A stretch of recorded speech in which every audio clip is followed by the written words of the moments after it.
Thiruvananthapuram medical കോളേജിലെ nephrology വിഭാഗം മേധാവി ഡോക്ടർ എം.കെ. മോഹൻദാസ് കേസോട്ടോയിൽ നിന്ന് രാജിവെച്ചു. അവയവദാനവുമായി ബന്ധപ്പെട്ട് കേസോട്ടോയ്ക്കെതിരെ ഡോക്ടർ മോഹൻദാസ് സോഷ്യൽ മീഡിയയിൽ പോസ്റ്റിട്ടിരുന്നു. ഇതിൽ വിശദീകരണം തേടി മെമ്മോ നൽകിയതിൽ പ്രതിഷേധിച്ചാണ് രാജി. അഭിപ്രായ സ്വാതന്ത്ര്യം ഭരണഘടന തനിക്ക് നൽകുന്ന മൗലിക അവകാശമാണെന്ന് ഡോക്ടർ മോഹൻദാസിന്റെ ഫേസ്ബുക്ക് കുറിപ്പ്. സംസ്ഥാന സർക്കാരിന്റെ അവയവദാന ഏജൻസിയാണ് കേസോട്ടോ.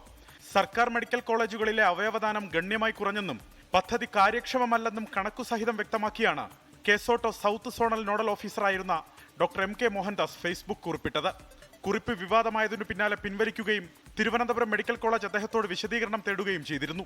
പരസ്യ അഭിപ്രായ പ്രകടനത്തിൽ മാപ്പ് പറഞ്ഞതോടെ വിഷയം തീർന്നെന്ന് കരുതിയിരിക്കവെയാണ് ആരോഗ്യവകുപ്പ് ഡോക്ടർ എം.കെ. മോഹൻദാസിനോട് വിശദീകരണം തേടിയത്.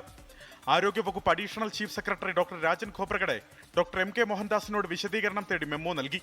ഇതിൽ പ്രതിഷേധിച്ചാണ് കേസോട്ടോയിലെ സ്ഥാനം ഡോക്ടർ എം.കെ. മോഹൻദാസ് രാജിവെച്ചത്.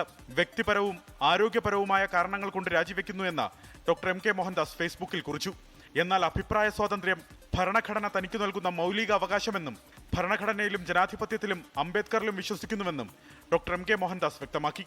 താൻ കേസോട്ടോയെയോ സർക്കാരിനെയോ അല്ല വിമർശിച്ചതെന്നും സംസ്ഥാനത്തെ അവയവദാനം സുതാര്യവും കാര്യക്ഷമവും സാധാരണക്കാർക്ക് പ്രാപ്യവുമാകുന്നതിനുള്ള അഭിപ്രായമാണ് പറഞ്ഞതെന്നും ഡോക്ടർ എം.കെ. മോഹൻദാസ് ആരോഗ്യ വകുപ്പിന് വിശദീകരണം നൽകി. അലക്സ് റാം മുഹമ്മദ്, 24, തിരുവനന്തപുരം.